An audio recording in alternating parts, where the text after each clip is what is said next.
All right, now that we have looked a little bit at rational expressions and done some simplifying, now let's look at adding and subtracting rational expressions.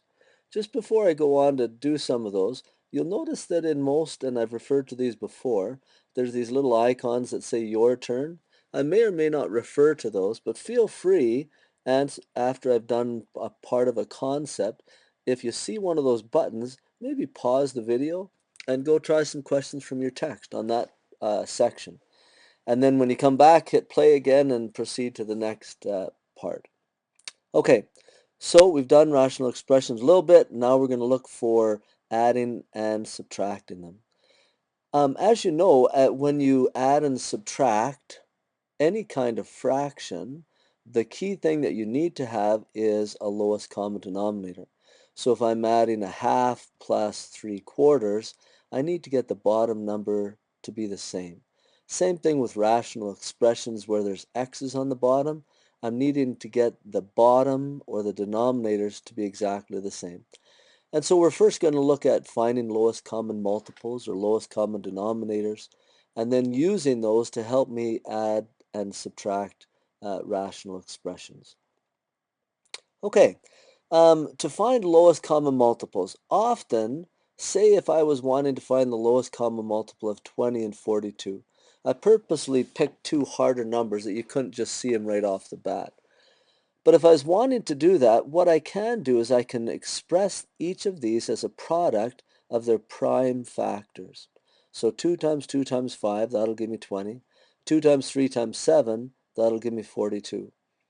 So if I want to figure out what the lowest common multiple is for each of these, what I do is I just pick one of the factors.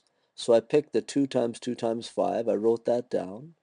And then I write down beside that whatever isn't already covered in the next one. So in 42 I have 2 times 3 times 7, but I already have a 2 there. So I don't need to use this 2 because I already have one. But I don't have a 3, nor do I have a 7. So the lowest common multiple for 20 and 42 would be 2 times 2 times 5 times 3 times 7, whatever that comes out to be. It'd be 10 times 21, 210 times 2, I'm calling it around 420. That'd be my lowest common multiple.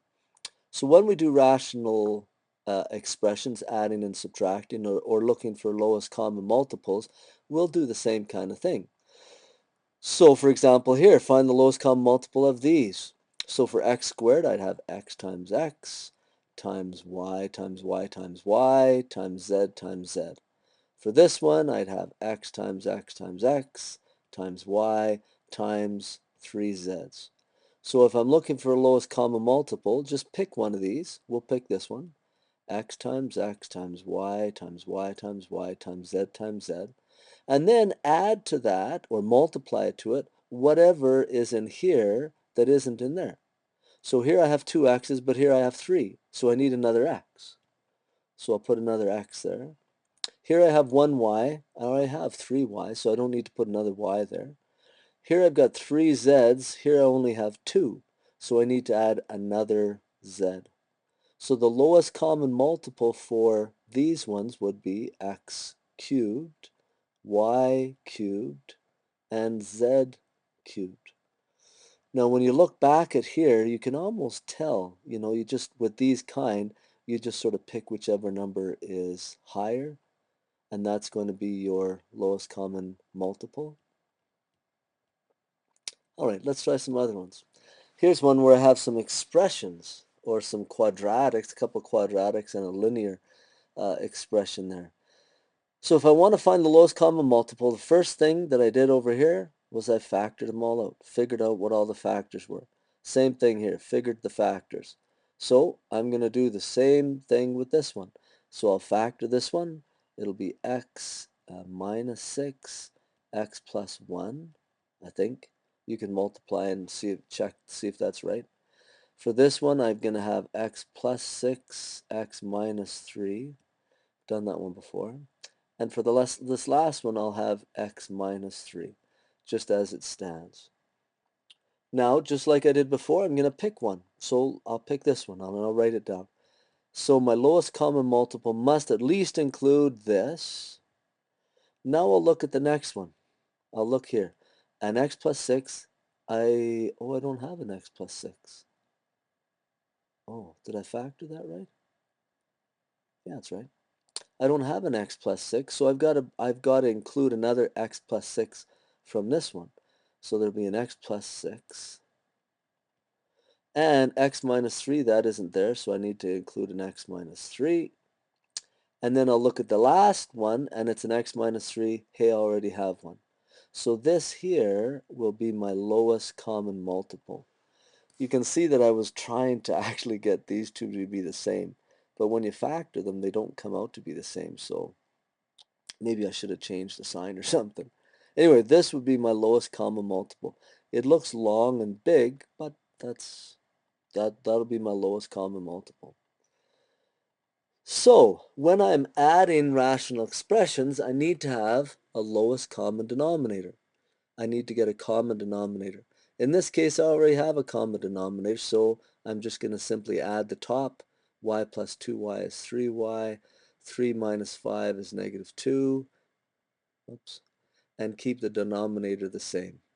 No trouble there. I didn't even have to find a lowest common denominator because it was there. But you can see where I'm going. Oh, here's another one where the denominators are the same. I'm simply going to add the top stuff. So it'll be 7y plus 2, that's a 7. 7y plus 2 all over the common denominator. Okay, once I have a common denominator, all I have to do is add the top and I'm done. Ah, no common denominator. Whew, finally, I got to one where I wanted to do that. So I need to take a look at the 7 and at the 3x and see what the lowest common denominator would be. Let's do that maybe right here. So 7, it's just 7 by itself. And 3x would be 3 times x. Those would be the factors for that. So if I'm looking for a common denominator, I pick one of them to start with. Let's pick 7. I need to at least have a 7. I look here, I don't have a 3 already, so I also need a 3 in my lowest common denominator. I don't have an x yet, so I also need an x. So my lowest common denominator will be 7 times 3 times x. So when I'm adding these two expressions, I need to have this as my common denominator. So I'm going to have 3x over 7. But I need to multiply this denominator now by this 3 times x. So I'm going to multiply this by 3x on the top, and I'll multiply by 3x on the bottom. Okay, plus, so I have a 4y over 3x currently, but in order to get this denominator, this one, I need to multiply both the top and the bottom by 7. So now, on the bottom I have 21x, which is what I wanted. On the top, I have 9x squared. On the bottom here again, I've got 21x, and on the top, I've got 28y. So, finally, let me just put a little line here to separate that. Finally, now when I add them, because I have common denominators, I can simply add the top two plus 28y all over my common denominator, 21x. And I'm done. Okay, so this would be the sum of those two rational expressions. Lowest common denominator. Let's try another one. Oh, great. These ones look quite a bit different. Okay, that's okay. We need, our first order of business is to factor the bottom. Don't worry about the tops, just factor the bottom. So I have 2xy minus 2x squared over difference of squares. So that's x minus y, x plus y. Plus this one, the bottom I can't factor at all. It's just x plus y. Now when I look for my lowest common denominator, here I have two factors, here I only have one. But these two are the same. So my lowest common denominator is going to be x minus y, x plus y. So I'll write the first one, x minus y, x plus y, plus x minus y, x plus y. Okay, now this one, it already had that as its denominator, so I don't have to change anything on the top. But this one, it only had an x plus y there to start with. So if I have multiplied the bottom by x minus y, I have to multiply the top by x minus y as well. Okay, that's that factor of 1. Okay, now some simplification here. I know that the bottom is going to be x minus y, x plus y. That's my denominator. Now I just have to deal with this top stuff. 2xy minus 2x squared. Okay, now let's FOIL this. So that'd be plus 2x squared minus 2xy plus 3x and minus 3y. That's sort of a long numerator. Let's see if I can simplify, collect like terms. 2xy minus 2xy. Hey, those go. Minus 2x squared plus 2x squared, those go as well. So on the top, all I'm left with is 3x minus 3y all over my common denominator, which was x minus y, x plus y. Now this is looking just a little bit funny because I have a common factor here. Let's see what happens if I factor out a common factor. 3 times x minus y, and on the bottom I have x minus y, x plus y. Notice that when I do that, here is a common factor of 1. So I can get rid of that common factor of 1, and my final answer, final simplification then will be 3 over x plus y. Boy, that's a long question. Lots of stuff happening in there. First getting a common denominator, dealing with that change in the denominator, and then FOILing things out, simplifying, seeing that I could factor that numerator again and take out a factor of 1. Boy, that's lots to think about in one of these questions. Let's try another one. I like these. Oh, here we're subtracting. Subtracting is always good, but it's the same thing. I'm just looking for a common denominator. So let's factor the bottom. 4y minus 5 over, this would be y, 3 and 4, 6 and 2. Gee, can I factor that? Oh, 3 and 4, yeah. Minus 3, y minus 4, minus y plus 7 over, factor this guy, this would be y plus 5, and y minus 3. Check that, make sure that that's right. Now I need to get a common denominator, so it has to include y minus 3, y minus 4, and it'll have to have a y plus 5, but it already has a y minus 3. So the only thing I really need to add to this denominator is y plus 5. Let's do that. So it'll be y minus 3, y minus 4, y minus 5. That's my common denominator. And let's do the same thing over here. Y minus 3, y minus 4, y... Where did I get a minus 5 from? Should be a plus 5. Thanks for checking me up on that. Okay, so there's my denominator. Now on the top, originally I had 4y minus 5. But now I've added a y plus 5 on the bottom, so I have to also multiply by y plus 5 on the top. There's that factor of 1. I can't cancel those because I put this one down so I could subtract the two expressions. But it is a factor of 1. That's good to recognize that. Over on this side, I had a y plus 7 to begin with, and then it looks like the y minus 4 is the one that changed. Okay, so let's FOIL the top there. 4y squared plus 20 minus 5, so it'll be plus 15y minus 25. Notice I skipped a little step there. Hope you'll forgive me. So that's the top of the first part. I'm just going to put it all under the same denominator. Y minus 4, y plus 5, minus, and here I get y squared minus 4 plus 7 would be plus 3y minus 28.